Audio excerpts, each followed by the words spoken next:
Captain Jake Morrison sat in his command chair aboard the Earth Defense Station Titan, watching the stars through the massive viewing window. The station floated in orbit around Earth, its metal walls humming with the sound of machines that kept everyone alive. Jake had been running this place for 3 years now, and most days were quiet. Today felt different. The communication officer, Lieutenant Sam Parker, turned around with a confused look on his face. "Captain, we're getting a signal.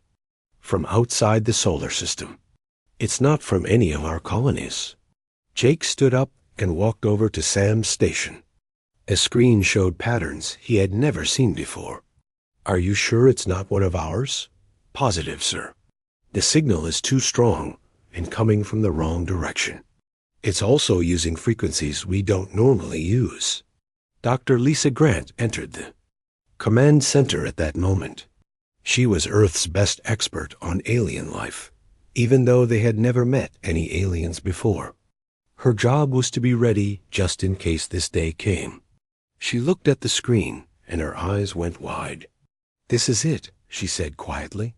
"This is first contact." Jake felt his heart beat faster. Humanity had always wondered if they were alone in the universe. Now they were about to find out. "Can we understand the message?" Lisa worked with Sam at the communication station. After a few minutes, she nodded. "They're using mathematical patterns to show us how to decode their language. They want to talk." "Put it on the main screen," Jake ordered. The viewing window changed into a giant screen. Static filled it for a moment, then cleared to show something that made everyone in the command center step back. A creature stood before them that looked nothing like a human. It was 12 feet tall, with a hard shell covering its body. Armor.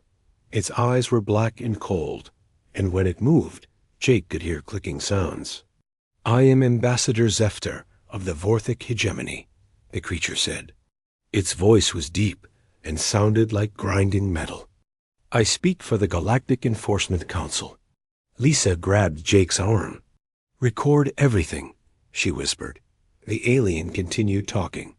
"Your species has been observed. You have spread to 17 star systems in 50 of your years. This expansion is too fast and threatens the peace of this galaxy sector." More creatures appeared on the screen behind Zefter. Jake counted 12 different types of aliens. Some looked like living crystals that glowed with their own light. Others seemed to be made of pure energy floating in the air. One looked like a giant insect with wings that sparkled like metal. "For thousands of your years, the Council has kept peace among 847 species," Zefter said. "Each species learned to accept our guidance. You are the 848th species we have contacted. You will accept our guidance, too." The alien's black eyes seemed to look right through the screen at Jake. "Humanity will stop all expansion beyond your home system. You will abandon your colonies and return all humans to Earth and your moon within 1 standard year. You will not travel to other stars again without our permission." Jake felt anger rising in his chest. These aliens wanted humanity to give up everything they had worked for. All the colonies, all the dreams of exploring space, all of it gone because some council of aliens said so. "If you do not obey," Zefter continued, "we will take corrective measures. We have the power to destroy your ships, your colonies, and your home world. We have done this before when species refused to listen." The screen showed images of dead planets and broken ships floating in space. "These species chose to fight us. They are gone now. We do not wish to destroy humanity, but we will if you force us to." The transmission ended, leaving the command center in complete silence. Jake looked around at his crew. Some looked scared, others looked angry. Lisa was writing notes as fast as she could. "Get me President Carter on a secure line," Jake said, "and send copies of this message to every military base and colony in human space." While they waited for the connection, Lisa walked over to Jake. The technology they showed us is incredible. Those ships are bigger than anything we've ever built. And 12 different species working together? We've never seen anything like it. But they want us to give up, Jake said. They want us to go back to Earth and stay there forever. That's what they said. But Jake, we can't fight them. Did you see those ships? Did you see what they did to those other planets? The communication screen lit up with President Helen Carter's face. She was in the White House Situation Room, surrounded by military officers and government officials. I saw the message, Jake. We all did. They sent copies to every world government and military base. General Roy Phillips stepped into view. He was the head of Earth's military forces and looked angry enough to fight the aliens with his bare hands. Ma'am, we can't just give up.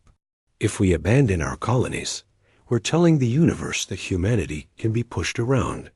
And if we don't, said Secretary of State Patricia Wells, they'll destroy us all. Did you see what they did to those other worlds? The debate went on for hours. Some officials wanted to negotiate with the aliens. Others wanted to prepare for war. A few suggested hiding all the colony ships and pretending to give up while secretly continuing to expand. Finally, President Carter held up her hand for silence. We need to respond to them. What do we tell them? Jake looked at Lisa, then at the screen showing Earth below them. Humans had always been explorers. They had crossed oceans, climbed mountains, and reached for the stars, because that's what humans did. These aliens wanted them to stop being human. We tell them no, Jake said. President Carter nodded slowly. Dr. Grant, prepare response message. We acknowledge their communication, but we respectfully decline their demands. Our colonies will remain, and human expansion will continue as planned. Ma'am, General Phillips added, we should also invite them to peaceful talks. Show them we're not looking for a fight, but we won't back down either. Lisa worked for an hour writing the message. When she was done, she read it to everyone. The message was polite but firm. Humanity understood the Council's concerns, but would not abandon their colonies or stop exploring space. Earth was willing to talk about peaceful cooperation and trade. Send it, President Carter ordered. As the message traveled across space toward the aliens. Jake wondered what would happen next. Would the Council accept humanity's refusal? Would they attack? Would they try to negotiate? One thing was certain. Humanity had just told the most powerful force in the galaxy that they would not be intimidated. Now they would find out what that decision would cost them. 3 months passed after humanity sent their message to the Council. Every day, Captain Jake Morrison expected to see alien ships appearing near Earth. Every day, the space around the planet remained empty. Some people began to hope that maybe the aliens had decided to leave humanity alone. Commander Alex Red knew better. He ran the defense systems for New Dakota Colony, one of humanity's newest settlements on the edge of human space. Alex had been a soldier long enough to know that silence from an enemy usually meant they were planning something big. He was right. The alarm in the colony command center started screaming at 3 a.m. Alex jumped out of bed and ran to the control room in his pajamas. The night shift operator, Sergeant Mary Johnson, was staring at her screen with her mouth open. Commander, you need to see this, Mary said. Her voice was shaking. Alex looked at the screen and felt his blood turn cold. A massive ship was sitting just outside the asteroid belt near their colony. It was 15 kilometers long and looked like it was alive. The hull moved and pulsed with strange lights that hurt to look at. How long has it been there? Alex asked. It just appeared, sir. 1 second empty space. The next second the thing was there. Alex had never seen anything so big or so alien. The ship looked like it was made of bone and metal mixed together. Parts of it moved like muscles under skin. Green lights ran along its surface in patterns that seemed to spell out words in a language no human could read. Get me a direct line to Earth Defense Command, Alex ordered. and wake up everyone in the colony. I want all civilians moved to the underground shelters." As Alex watched, more ships appeared around New Dakota. Smaller vessels that looked like they were made of pure crystal floated around the bone ship. Energy crackled between them in colors that had no names. Other ships looked like mechanical insects with wings that reflected starlight. The communication system came alive with messages from other colonies. The same thing was happening everywhere humans had settled. Giant alien ships were appearing in every human system. Just sitting there and waiting down on Kepler Colony, Governor Betty Collins was having the worst day of her life. She had been in a meeting about crop production when the lights in her office suddenly went out. When they came back on, 3 aliens were standing in her conference room. Betty tried not to scream. The creatures were each different, but all terrifying. One looked like a walking tree made of silver metal. Another seemed to be made of liquid light that hurt to look at directly. The third was covered in scales and had too many arms. "Governor Collins," the tree thing said without moving what might have been its mouth, "we are representatives of the Galactic Enforcement Council." Betty's security team burst through the door with their weapons ready, but the aliens didn't seem worried. One of them waved a hand, and all the guns stopped working. "How did you get in here?" Betty asked. "This building is completely secure." "Your security means nothing to us," the liquid light creature said. Its voice sounded like music played backwards. "We can go anywhere we choose." The scaled alien held up a device that projected images in the air. Betty saw pictures of every person in her colony. Men, women, children, even the family pets. Each picture had detailed information written in alien writing. "We know everything about your people," the scaled one said. "We know their names, their jobs, their families. We know who they love and what they fear." Betty felt sick.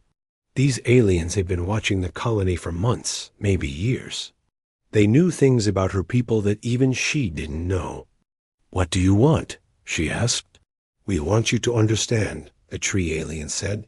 "Your species was given clear instructions. You were told to return to your home world. You chose not to listen." The liquid light creature moved closer to Betty. She could feel heat coming from its body. 847 species have stood where you stand now. 847 species have seen our power and chosen to submit. This is your chance to be wise. Images filled the air around Betty. She saw worlds covered in cities that stretched from pole to pole. She saw space stations the size of moons. She saw fleets of ships so large they blocked out stars. All of it belonged to the Council. "Every species we have contacted became part of our civilization," the scaled alien explained. "Some joined willingly. Others required persuasion. All of them learned that resistance was pointless." The images changed to show dead planets and broken ships. These species chose to fight us. They believed their weapons and their courage would be enough. They were wrong. Betty stood up straighter. "And what if we choose neither? What if we just want to be left alone?" The 3 aliens looked at each other. For a moment, Betty thought she saw confusion in their alien features. "That is not an option," the tree alien finally said. "The galaxy is too small for unguided species. You will either accept our rule or be removed." On board the defense station Titan, Captain Jake Morrison was getting reports from every human colony.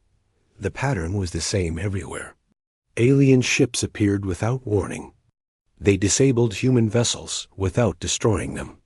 They demonstrated technologies that seemed impossible. Dr. Lisa Grant was working around the clock to understand what the aliens were doing. "They're not attacking," she told Jake. "They're showing off." "What do you mean?" "Look at this," Lisa said, pointing to reports from different colonies. "They could have destroyed our ships, but they just disabled them. They could have killed the crews, but they left them alive.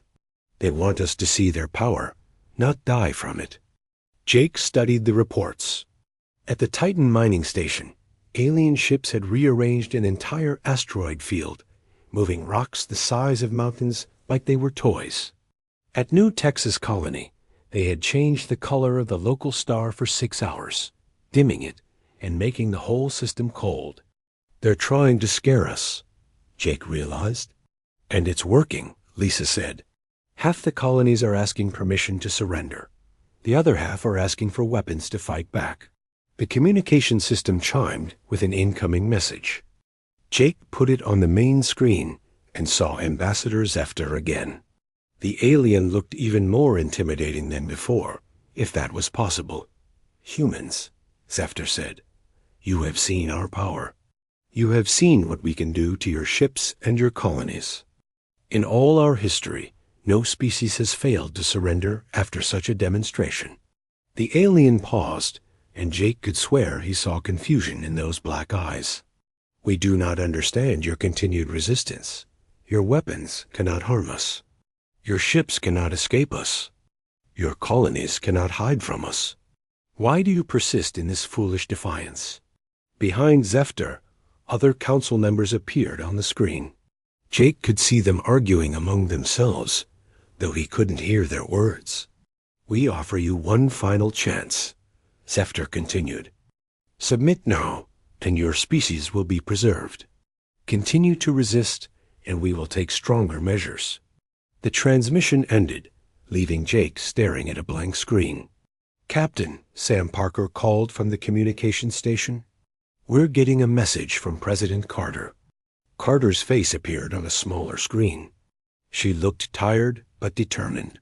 "Jake, I just got off a call with every colony governor and military commander in human space. Do you know what they told me?" "What, ma'am?" "Not one of them wants to surrender. Not one. They've seen these aliens' power. They know what they're facing, and they still want the fight." Jake felt a strange mixture of pride and terror. Humanity was either the bravest species in the galaxy or the stupidest. "What are your orders, Mom?" President Carter smiled. "Tell the colonies to hold their ground. Tell them Earth stands with them. And Jake?" "Yes, ma'am?" "Start working on ways to fight back. I have a feeling we're going to need them."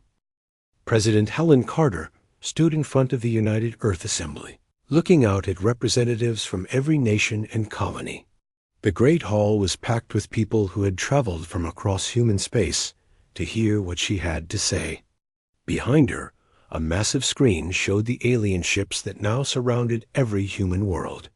"Fellow humans," she began, "we face a choice that will define our species for generations to come. The Galactic Council wants us to abandon everything we have built and return to Earth like frightened children." She clicked a remote, and the screen changed to show images of human colonies. Farms under alien suns, cities built into asteroid surfaces, space stations where children played in zero. Gravity. They tell us this is for our own good. They say we have expanded too fast, that we threaten their ancient order. They show us their power and expect us to submit like every other species before us. Dr. Kevin Torres sat in the front row, surrounded by thick folders full of research. As head of human defense research, he had spent the last month studying every piece of data they had collected about the Council's technology. What he had found gave him hope. "But we are not like every other species," Carter continued. "We have faced extinction before. Asteroids that could have ended all life on Earth, ice ages that lasted thousands of years, plagues that killed millions, wars that brought us to the edge of destroying ourselves."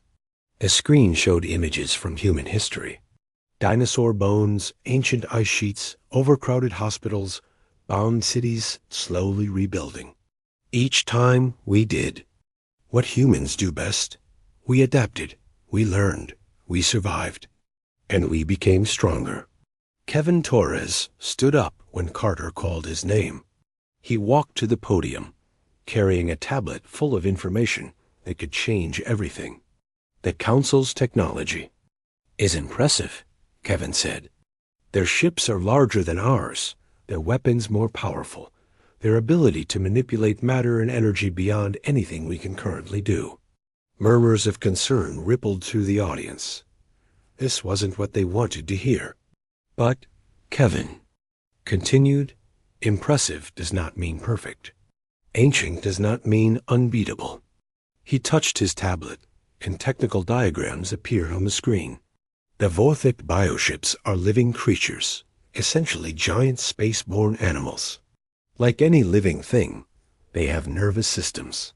Dr. Sarah Kim's team at the Tokyo Research Center has developed electromagnetic pulse weapons specifically designed to disrupt bioelectric networks.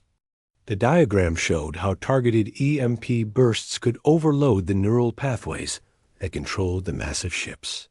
The Nexari energy dampeners work by creating interference fields on specific frequencies. We can't block them yet, but we can detect. Them coming in shift our shield frequencies to minimize their effect. Kevin showed more diagrams, each one revealing a weakness in what had seemed like impossible alien technology. The Calthurian mind ships use psychological warfare, broadcasting fear and despair directly into humanoid brains. But they are designed for species that have never encountered such attacks. Dr. James Wright's psychiatric team has developed training protocols that not only resist these attacks, but can actually use them to strengthen human mental resolve. A woman in the audience raised her hand. But Dr. Torres, even if we can defend against their weapons, how can we fight ships that are 15 kilometers long? Kevin smiled. We don't fight their ships. We fight their strategy. Commander Amy Watson had been asking herself the same question for weeks. As captain of the patrol vessel Liberty, she was stationed at the outer edge of human space, watching Council ships that could destroy her vessel with a single shot. When the Council fleet had first appeared in her sector, every instinct told her to run. The smart thing would be to retreat to Earth and let the politicians figure out what to do. But Amy had never been known for doing the smart thing. Instead, she had done something that confused the aliens completely. She had maintained her patrol route. Every day, the Liberty flew its assigned path through the star system, checking on mining operations and merchant ships. When Council vessels approached to intimidate her, Amy neither fled nor prepared for battle. She simply continued her work. Liberty, this is the Council vessel Dominion, came a transmission in perfect, but strangely accented English. You will withdraw from this system immediately. Amy opened a communication channel. Dominion, this is Captain Watson of the Earth. Vessel Liberty, we are conducting routine patrol operations in human space. We mean no harm to your vessel. You will comply with Council directives. I'm sorry, but I don't recognize the Council's authority in this system. We're happy to share space with you peacefully, but we won't abandon our duties. The alien ship could have destroyed the Liberty in seconds. Instead, it just followed her around, broadcasting increasingly frustrated demands for her to leave. Amy began adding something new to her daily routine. Along with navigation data and safety reports, she started broadcasting human culture to the alien ships. Music from different Earth nations, poetry written by colonists, mathematical theorems that human children learned in school. Why do you do this? The alien captain finally asked. Do what? Continue your activities when you know we can destroy you. Amy thought about that for a moment. Because these are our worlds, and this is our job. You being here doesn't change that. The alien ship fell silent for several hours. When it contacted her again, the tone was different. We do not understand your species. That's okay, Amy replied. We're still figuring ourselves out too. Back on Earth, Dr. Susan Price was making a discovery that would change everything. As humanity's leading expert in theoretical physics, she had been studying the Council's gravitational manipulation technology when she noticed something strange. The aliens were incredibly advanced, but their technology followed patterns that were thousands of years old. Each species in the Council had developed their own unique approach to space travel, weapons, and energy manipulation. They had then combined these technologies into a unified fleet. But Susan realized that this combination was also a weakness. They're too set in their ways, she explained to President Carter during a secure video call. Each species has been using the same basic technologies for millennia. They've perfected them, yes, but they've also become dependent on them. What does that mean for us? It means they can't adapt quickly to new threats. When they encounter a species, they use the same intimidation tactics that have worked for thousands of years. They show their power, expect submission, and move on. Susan pulled up a chart showing Council expansion over time. Look at this pattern. Every species they've contacted has either submitted within days or been destroyed within weeks. They've never had to deal with a species that simply refuses to be intimidated. So what happens when an unstoppable force meets an immovable object? In physics, that's actually impossible. One of them has to give way. The question is which? 1. Captain Pete Johnson was about to find the answer to that question. His exploration vessel Pioneer had been tracking Council fleet movements when he detected something unexpected. Energy signatures from inside the Council formation suggested that the 12 species weren't as unified as they appeared. "Are you sure about this?" asked his science officer, Lieutenant Carol Davis. Pete studied the readings on his screen. The energy patterns are definitely showing internal communications, and some of them looked angry. The Council ships were broadcasting to each other on frequencies they thought humans couldn't detect. Pete's team had developed new sensors specifically to eavesdrop on alien communications, and what they found was fascinating. "The Vorthic ships are arguing with the Nexari vessels," Carol reported. "I can't translate everything, but it looks like they disagree about how to handle humanity." "What kind of disagreement?" "The Vorthic want to attack immediately. The Nexari want to keep studying us. And there's a third group that wants to try a completely different approach." Pete realized that humanity's refusal to surrender wasn't just confusing the Council, it was dividing them. For the first time in thousands of years, they faced a problem that their standard solution couldn't solve. "Carol, get me a secure channel to Earth Defense Command. I think President Carter needs to hear about this." Dr. Lisa Grant was in her laboratory when she received Pete's report. As she read through the intelligence about Council internal divisions, she felt the first real hope she had experienced since the aliens arrived. "They don't know what to do with us," she said to herself. For millennia, the Council had ruled through fear and overwhelming force. Every species they encountered followed the same pattern: see the Council's power, realize resistance was hopeless, and submit to their authority. Humanity was different. When faced with impossible odds, humans didn't give up or surrender. They dug in, adapted, and looked for ways to turn their weaknesses into strengths. The Council had never encountered this response before, and they didn't know how to handle it. Lisa realized that humanity's greatest weapon wasn't their ships or their weapons or their technology. It was their refusal to accept that they were beaten. "We're not trying to win," she told Jake Morrison when he called to check on her research. "We're just refusing to lose." And apparently, that's something the galaxy has never seen before. 6 months had passed since the Council first contacted humanity, and cracks were starting to show in their united front. Deep inside the massive Nexari crystal ship Enlightenment, Ambassador Vexthel was arguing with his fellow Council members. Through quantum-entangled communication crystals, the humans continued to defy all logical predictions. Vexthel's crystalline form pulsed with frustrated energy. "According to our models, they should have surrendered after the first demonstration of our power." The Vorthic Ambassador Zephdur's response came through as angry clicks and growls. "Your models are wrong. We should have destroyed their homeworld months ago." Fear is the only language primitives understand. Ancient progenitor entity Omega-7 projected its thoughts directly into the communication metrics. Its consciousness was so old that it remembered when the galaxy was young, and it had seen thousands of species rise and fall. Patience, younger ones. This species will submit as all others have. They simply require more time to understand their situation. But privately, Omega-7 was troubled.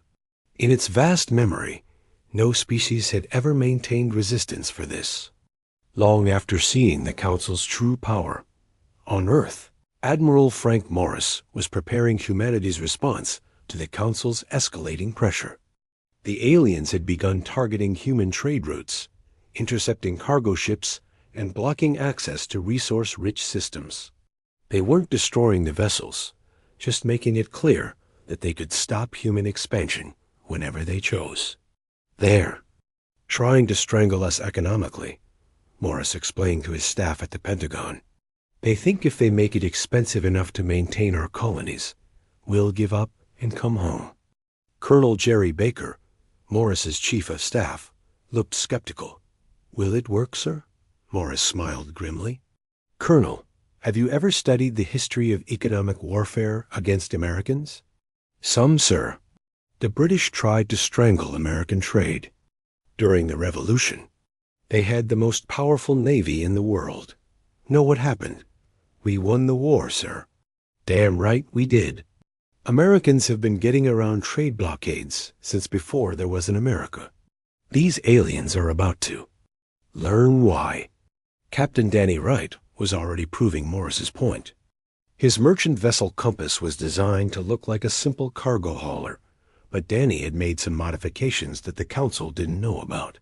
Hidden compartments, extra fuel tanks, and engines that could run silent for days at a time.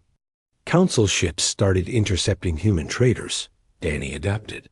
He began using asteroid fields for cover, following routes that took him through areas where the big alien ships couldn't easily maneuver. He also started carrying cargo that other species wanted to buy. "Captain Wright, this is the Zephyrian." "Vessel Seeker," came a transmission in a musical alien language that his computer translated. "We wish to trade." Danny had heard of the Zephyrians. They were one of the species that had submitted to the Council centuries ago, but some of their traders still operated independently in neutral space. "What do you have in mind?" Danny asked. "We offer rare metals for your entertainment broadcasts." Council species are not permitted such content. Danny realized what was happening. The Council controlled what their subject species could see and hear, but they were curious about humanity. Human music, movies, and books were becoming valuable black market goods. "I can arrange that," Danny said. "But why are you interested?" "In human culture?" "Because you are the species that said no to the Council. That makes you interesting." Dr. Rachel Kim was learning just how interesting humanity had become to the rest of the galaxy. As Earth's chief psychologist, she had been tasked with understanding why the Council's intimidation tactics weren't working on humans. What she discovered changed how humanity saw itself. Most species that achieve spaceflight do so through cooperation and unity, Rachel explained to President Carter. They develop a single planetary government, pool their resources, and expand carefully and methodically. And humans? We're completely different. We achieved spaceflight while still divided into competing nations. We colonized other worlds not through careful planning, but because different groups of humans wanted to escape from each other or find new opportunities. Rachel showed Carter psychological profiles that the Council had compiled on humanity. The aliens had been studying human behavior for months, trying to understand why their standard tactics weren't working. They're confused by our diversity, Rachel continued. Most species think with what we would call a hive mind mentality. When the Council speaks to their leaders, they're essentially speaking to their entire species. But humans are different. Completely. When you make a decision as president, millions of Americans might disagree with you. When you tell us to do something, We argue about it. The Council expects species to act like single organisms, but humans act like billions of individuals who happen to share the same planet. This difference was driving the Council to distraction. They had tried threatening humanity's leaders, but the colonies kept operating independently. They had tried economic pressure, but human traders found ways around their blockades. They had tried psychological warfare, but humans seemed to get more stubborn when scared. Captain Gary Lopez was seeing this stubborn streak firsthand on the frontier colony of New Arizona. When Council ships had appeared in their system, some colonists had panicked and wanted to evacuate. Others had started building weapons. A few had tried to make contact with the aliens to negotiate. Gary's job was to coordinate the colony's defense, which was like trying to herd cats with opinions. The miners want to use their blasting equipment as weapons, Gary reported to Governor Susan Mills during their daily planning meeting. The farmers want to hide in the underground caves. The scientists want to study the alien ships. And the teenagers want to challenge the aliens to some kind of competition. Governor Mills rubbed her temples. What do you think we should do? All of it, Gary said. Let the miners prepare their explosives. Let the farmers ready the caves. Let the scientists keep studying, and keep the teenagers away from the communication systems. That's not a plan, that's chaos. Ma'am, with respect, chaos might be our best weapon. The Council expects us to respond with unified strategy. Instead, we're responding with thousands of different strategies simultaneously. The Council was indeed struggling to deal with humanity's chaotic approach to the crisis. Every human colony was responding differently to their presence. Some tried diplomacy, others prepared for war, many simply ignored the aliens and continued their daily lives. Ambassador Vextel had spent decades studying species psychology, but humans made no sense to him. They show fear when we demonstrate our power, then continue the same activities that put them in danger. They acknowledge our superior technology, then refuse to accept our authority. They act as if they are individually making decisions for their entire species. The Nexari had begun an intensive study of human history, trying to understand how such an irrational species had managed to survive and expand so successfully. What they found disturbed them. Humans had a pattern of responding to overwhelming threats, not with surrender or destruction, but with what their databases classified as adaptive resistance. When faced with superior enemies, humans would change their tactics, find new approaches, and continue fighting even when victory seemed impossible. The American Revolution, where colonial farmers defeated the British Empire. The survival of Britain during World War II, when facing Nazi Germany alone. The Vietnam War, where a small nation outlasted a global superpower. Again and again, humans had found ways to win fights they should have lost. They do not fight to win, Vextel reported to the Council. They fight to not lose. This is unprecedented in our records. Omega-7's ancient consciousness stirred with something it had not felt in millennia, uncertainty. Perhaps we should consider alternative approaches. But Zephyr's response was swift and angry. We do not negotiate with primitives. Every species submits to the Council or is destroyed. There are no other options. Then we must choose, Vextel replied. Either we destroy humanity completely, or we acknowledge that our standard methods have failed. The debate that followed would divide the Council more deeply than anything in their recorded history. For the first time in thousands of years, they faced a decision that threatened their entire understanding of how the galaxy should work. Meanwhile, on Earth, President Carter was receiving reports that would soon force the Council to make that choice.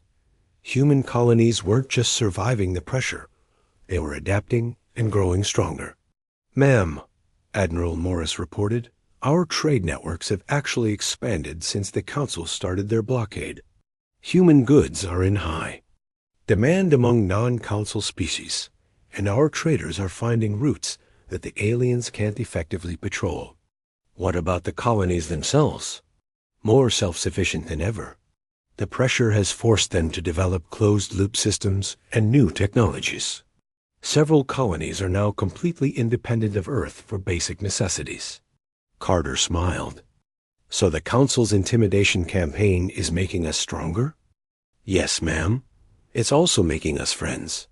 We've established contact with 17 non-Council species in the last 3 months.